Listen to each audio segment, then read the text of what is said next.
Yechi Ameler, le Dvar Malchut de cette semaine est dédié à la refoua shlema de Chaya Mushka bat Esther Valérie et de Sarah Rina Batrout. Donc le Dvar Malchut de Shabbat Peshalach, le Rabbi parle principalement de Tou Bishvat et surtout de Yud Shvat. Yud Shvat, dont on sort ces quelques jours sont dédiés à Yud Shvat, c'est-à-dire la Iloula du Rabbi Rayat, et Yud Aleph Shvat, qui est le 11e jour du 11e mois, c'est-à-dire le jour de la Nessiout du Rabbi Melech HaMashiach. Donc on est dans la 60e année de la Nessiout du Rabbi Melech HaMashiach, c'est-à-dire du règne du Rabbi en tant que roi Mashiach. Donc la Parashat Beshalach est une préparation en fait à la Parashat Yitro, au don de la Torah, puisque les enfants d'Israël sortent d'Égypte, Beshalach Paro et Aham, lorsque Pharaon a renvoyé le peuple, ils se sont arrêtés devant la mer des Joncs, et la mer s'est ouverte, ils sont rentrés dans la mer, ils ont chanté le chant Az Yashir Moshe, pour en fait arriver ensuite dans le désert et recevoir la Torah. C'était le but de cette sortie d'Égypte. Le fait qu'on passe par la mer, que Dieu nous montre des grands miracles et des merveilles, c'est la préparation pour le don de la Torah. Et le Rabbi explique que cette Torah-là est une préparation de la nouvelle Torah qui sortira de moi, comme dit le prophète Isaïe, Torah Chadasha Mitititse. Le Rabbi explique qu'il y a 11 étapes entre la sortie d'Égypte et Eretz Israël. Il y a 11 étapes. Et il suffisait de partir, il y a 11 jours depuis le mont Sinaï jusqu'à Eretz Israël, 11 jours de marche, et le Rabbi pose la question, et pourquoi Dieu n'a pas voulu les faire passer directement de la sortie d'Égypte à Eretz Israël. Il n'a pas voulu les faire passer par la terre des Philistins, alors qu'il aurait suffi de faire un miracle et de faire une guerre avec les Philistins, de la gagner, et d'arriver directement en Eretz Israël. Il les a fait passer par le désert.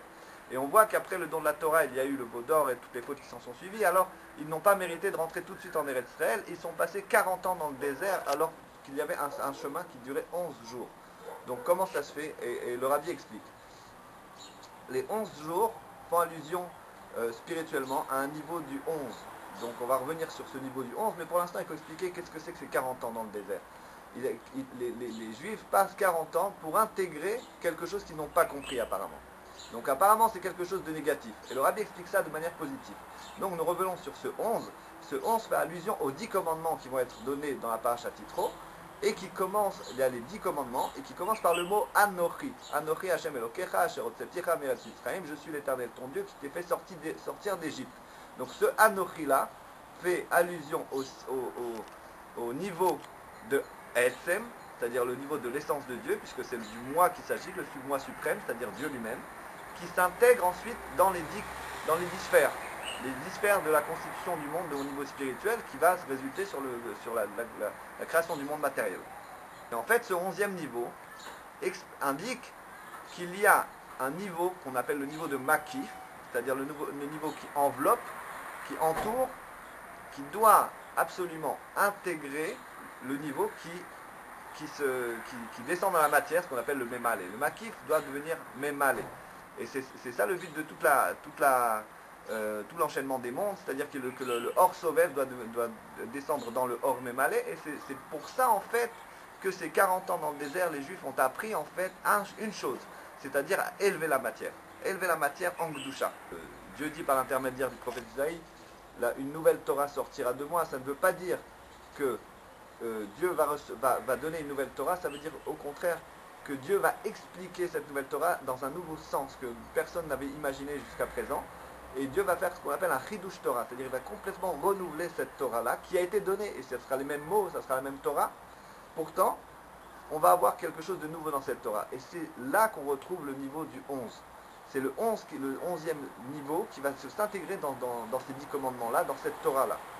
C'est le niveau de Etzem, le niveau de l'essence de Dieu qui va se dévoiler, et on va comprendre tous, puisque c'est marqué Vekulam iduoti, comme a dit le prophète Jérémie, tout le monde va me connaître. Et comment tout le monde va me connaître? Puisque Dieu va donner une clé à chacun pour que, en étudiant cette Torah-là, on va pouvoir connaître Dieu vraiment. Et il faut noter que ce Shabbat, qui donc est Shabbat Tou Bishvat Be'ashgacha Pratit, et parce qu'on est dans 5770, et ce Shabbat est le Shabbat Shira. On l'appelle le Shabbat Shira puisque c'est le moment où, dans la mer, les Juifs, les hommes, ont chanté Az Yashir Moshe, c'est-à-dire la chanson de Moshe, la nouvelle Shira. enfin, la Shira, le chant qui a été dit par Moshe et tous les enfants d'Israël dans la mer. Quel est le sens de ce chant et pourquoi on appelle ce Shabbat Shabbat Shira? Le sens de ce chant, c'est de rappeler que Av Yashir Moshe, c'est-à-dire qu'il y aura un nouveau chant. Bien sûr, il y a 10 chants dans la Torah, mais il y aura un chant qui va être le 10e chant, c'est le chant de Mashiach. C'est le chant de la Géoula, qui porte le nom de Shir. Il y a Shira et il y a Shir. Shira, c'est le chant que Moshe a dit dans la mer, et Shira, c'est le chant que diront les Béné Israël au moment de la Géoula. La Mishnah, Shabbat, au 5e chapitre, la première Mishnah explique, c'est marqué là-bas, Kol Bale Ashir, Ayotzim Bashir, Venim Shachim Bashir. Donc ça, ce qui veut dire, tous ceux qui ont, en fait dans la Mishnah parle d'un animal qui a un collier et qu'on peut tirer Shabbat avec une laisse pour aller dans le domaine public. Donc le cheval, le chien, etc. Mais le vrai mot qui est expliqué dans la Mishnah, c'est Sher, c'est pas Shir. Et le Rabbi explique Shir. Il explique que au niveau de la Chassidut, cette Mishnah peut être expliquée comme ça. Passe d'un monde à l'autre, de niveau en niveau, grâce à un chant. Comme c'est expliqué au sujet des anges, qui passent d'un monde en monde grâce à un chant. Ils continuent avec un chant, ils sont attirés par un chant. Et c'est ce qui va se passer au moment de la Géoula, c'est que grâce à un chant, et chaque fois qu'on passe d'un niveau à un autre niveau, on a un chant spécial pour ça. Et le chant de la Géoula va nous amener du niveau de la Galout au niveau de la Géoula. Il y aura un nouveau monde qui va s'ouvrir pour nous, c'est le monde de la Géoula. Et grâce au chant, on passera de la Galout à la Géoula.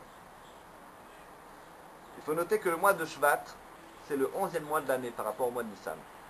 Donc ce 11e mois indique aussi le niveau du 11. Il possède le niveau du 11 et le Rabbi ramène que le 11e jour du 11e mois, c'est aussi un niveau spécial. Il faut savoir que le 10 Shvat 1950, le Rabbi Rayat est parti de ce monde. C'est pour ça qu'on fête tous les ans la Iloula Ayut Shvat, la Iloula du Rabbi Rayat. Mais il faut savoir que un an après et un jour après, le Rabbi a pris la direction du mouvement Chabad. Et ça veut dire que c'est le 11e jour du mois de Shvat. Et ce qui compte, c'est le 11e jour du mois de Shvat qui est plus élevé encore que le jour de la Iloula, puisque lui-même prend la Nessiout